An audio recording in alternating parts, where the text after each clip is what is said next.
Hola, bienvenidos al curso. Mi nombre es Fernando García y les doy la más cordial bienvenida a este curso que seguramente no es el primero que se hace sobre planificación de uso público en México, pero sin lugar a dudas una característica es que es relevante y que no ocurrió en el pasado, es que está basado mucho en la experiencia que ya se ha hecho, de lo bien hecho que se ha hecho en México sobre planificación del uso público. Y tengo el honor de trabajar para una empresa de consultoría que se llama GFA Consulting Group, que en consorcio con la UICN están realizando el proyecto de áreas naturales protegidas y turismo en el Golfo de California en el contexto de Biomar, que ya mis colegas se han encargado de explicar. Y yo voy a platicarles en relación a qué debemos lograr con el proceso de uso público. Por supuesto, pueden ver un poco más acerca de mi experiencia en términos de conservación y áreas naturales protegidas y también turismo en la reseña que se encuentra en la carpeta de Dropbox que les hemos compartido. Déjenme platicarles un asunto que no tiene mucho que ocurrió y que es muy ilustrativo acerca de los retos que tiene la planificación del uso público en las áreas naturales protegidas. Esto ocurrió el 15 de septiembre en una playa bastante conocida en Costa Rica debido al fenómeno de arribazón de las tortugas marinas para la postura de huevos y eh, ocurrió que súbitamente a través de redes sociales y a través de diferentes mecanismos las personas empezaron, tanto pobladores locales de la región, a nivel nacional, extranjeros, a difundir la idea de vamos a tomar una selfie con las tortugas. Y repentinamente, desde la noche a todo el día del 15, estuvieron llegando literalmente miles de visitantes a esta área natural protegida, dando por resultado que llegó a haber momentos en que había más visitantes que tortugas. Y muchos de estos visitantes, en su afán de tomarse una fotografía con las tortugas, se estima, se asume que obstruyeron el paso de algunas de estas tortugas y que como consecuencia de ello ocurrió que varias tortugas no pudieron depositar sus huevos, lo cual representa una condición de que algunas tortugas decidieron no depositar sus huevos y por ello disminuir el número de nidos, el número de huevos y que eventualmente esta condición provocó que el número final de posibles nuevas tortugas disminuya para la siguiente estación. Es decir, hay una supuesta relación entre la cantidad y conducta de los visitantes y una amenaza a la sobrevivencia de una especie que, dicho sea de paso, está en peligro de extinción. Lo cual se vuelve una contradicción. La gente llega atraída por una manifestación de un evento biológico de relevancia y la presencia de estos visitantes contribuye a que esta expresión de este fenómeno biológico se vea amenazado. ¿Qué es lo que ocurrió mal? ¿Qué es lo que salió mal de esta condición? Hay, por supuesto, una serie de manifestaciones de aquellos que se preocupan por las tortugas, diciendo que esto fue un manejo inadecuado del fenómeno de los visitantes. Los administradores del área protegida han estado argumentando que, por el contrario, sí se habían tomado medidas y que se habían hecho un programa de uso público, pero las evidencias muestran que algo salió mal. Entonces, eso nos lleva a la siguiente pregunta. ¿Por qué suele ocurrir que una vez que está un programa de uso público, este puede ser muy poco eficaz respecto a el propósito que tiene de ordenar las visitas y garantizar un acceso eh, a los atractivos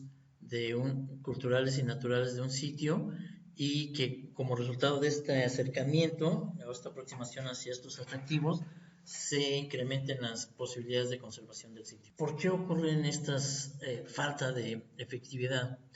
Y no hay una respuesta única, más bien las evidencias alrededor de México y alrededor del planeta muestran que hay una serie de condiciones que se refuerzan unas a otras y que dan por resultado que el programa de uso público no necesariamente logre su propósito. Algunas de estas medidas son algunas de estas respuestas están indicadas en esta lámina y muchos tienen que ver con la manera en la que se adopta el proceso de planificación de uso público. Es decir, algunas de estas respuestas incluyen que se diseñaron medidas de manejo insuficientes o inapropiadas, que hubo resistencia por parte de algunos usuarios para aplicar efectivamente estas medidas de manejo, que aunque existen las medidas de manejo y son apropiadas, existe incapacidad física por el número de guardaparques o económica para aplicar estas medidas. También se puede argumentar, se puede demostrar que en algunas ocasiones ocurre esta falta de efectividad debido al desconocimiento de las medidas de manejo. También ocurre que los programas de uso público requieren de recursos financieros, técnicos y humanos, no solo de guardaparques, sino también de personas del ámbito jurídico, biólogos para evaluar los impactos, antropólogos sociales para observar la conducta de los visitantes y las razones que los hacen comportarse de cierta manera. También, como suele ocurrir en muchos lados, que una mano no se habla con la otra, suele ocurrir que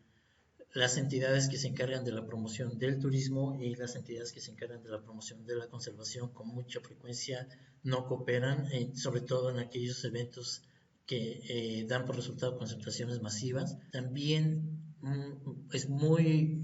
recurrente que un programa de uso público carezca de efectividad porque desde el inicio de su elaboración se consideró que el programa de uso público era básicamente un documento, un trámite que había que solventar entregando un papel y que dio por resultado muchas de las cosas anteriores. Desconocimiento por parte de los usuarios, resistencia por parte de los usuarios, medidas insuficientes, etc. También se ha hecho evidente que los programas de uso público carecen de efectividad fundamentalmente porque han planeado basado en lo que ha ocurrido en el pasado y en algunas de las manifestaciones actuales del uso recreativo y turístico de las áreas naturales protegidas. Pero sin lugar a dudas el pasado y la situación actual poco dicen acerca de lo que va a ser el futuro de este fenómeno del uso recreativo y turístico de las áreas naturales protegidas. Y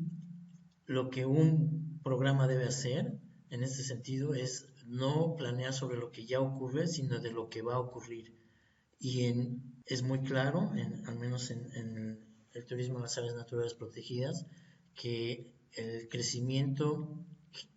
exponencial del turismo es un hecho. Eso significa que es probable que en algunos casos el número de visitantes en las áreas protegidas va a incrementarse el doble o el triple en un periodo de tiempo muy breve. Así que las medidas que se toman no deben ser solamente para la situación actual, sino más importante, tratando de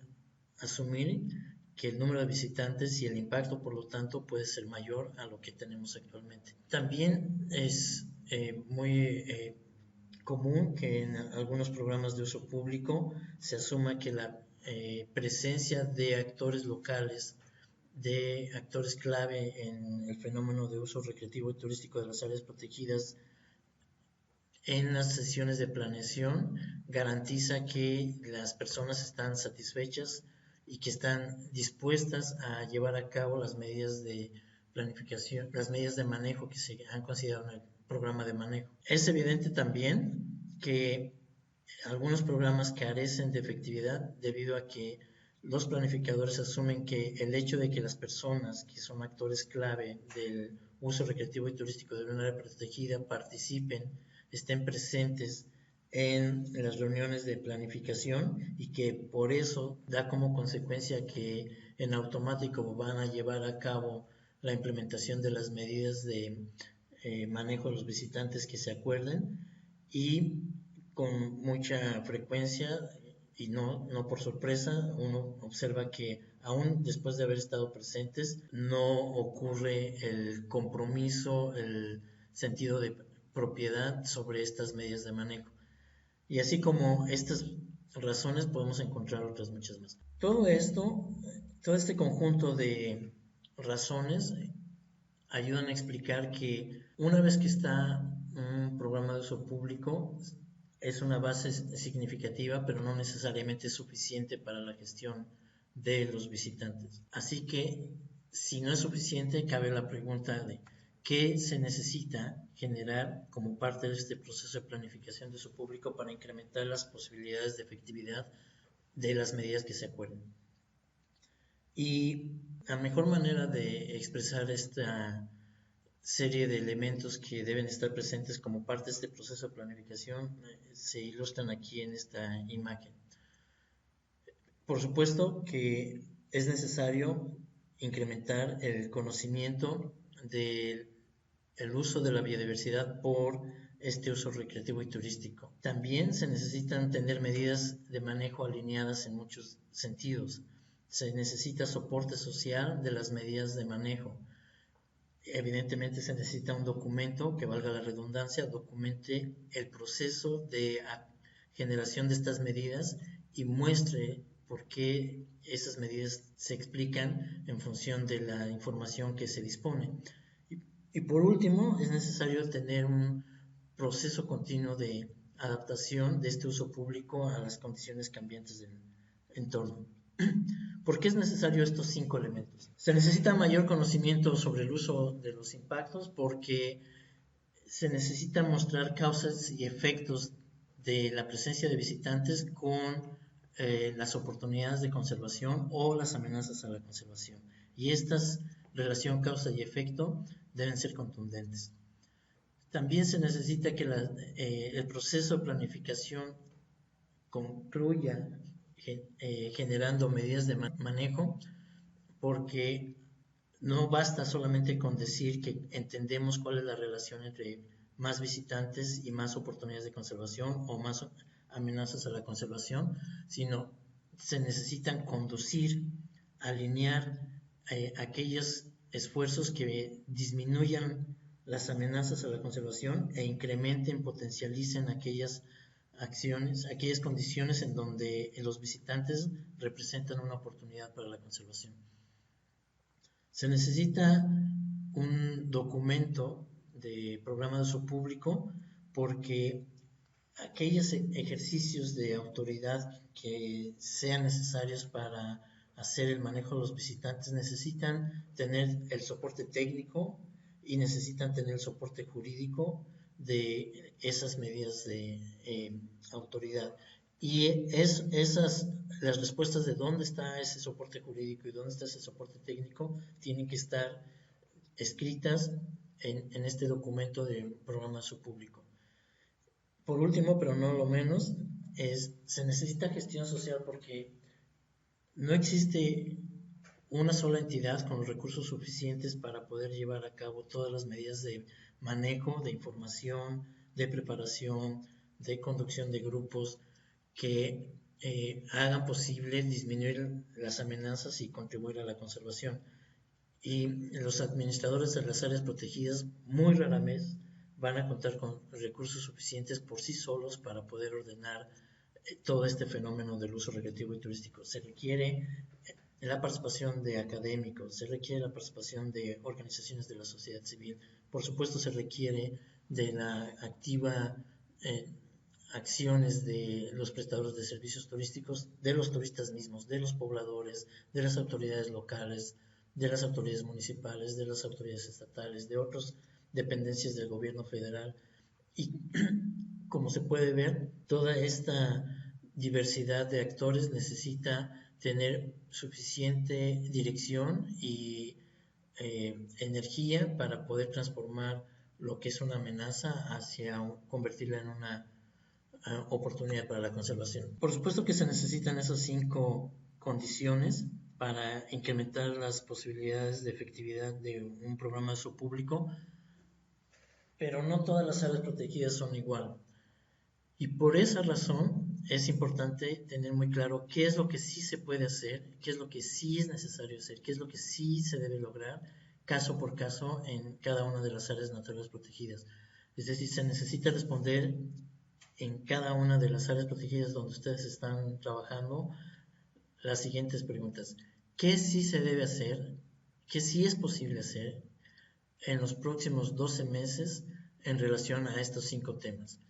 ¿Qué sí se puede hacer para generar conocimiento del uso público y los impactos del uso recreativo y turístico de los visitantes? ¿Qué sí se puede hacer sobre las medidas de manejo de tal manera que sean apropiadas a cada contexto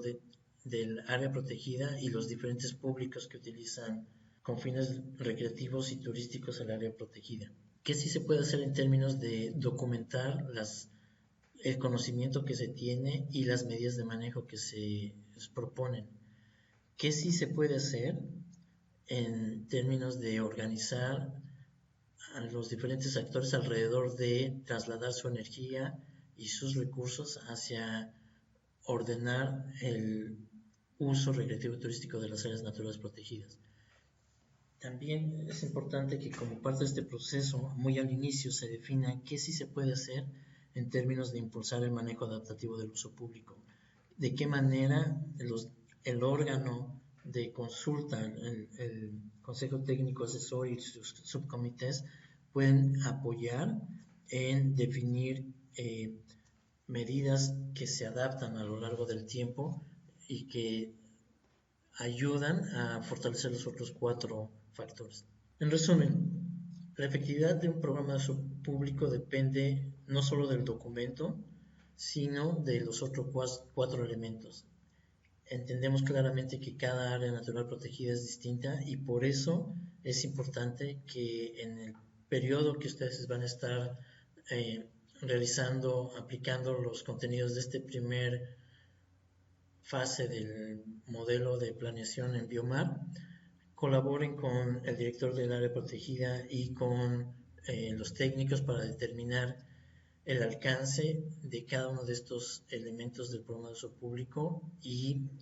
la próxima vez que nos reunamos para analizar la fase 2 lleguen ya con una mayor claridad sobre el alcance del trabajo que ustedes van a estar llevando a cabo. Pues les deseo mucho éxito y que disfruten el resto de los contenidos del curso.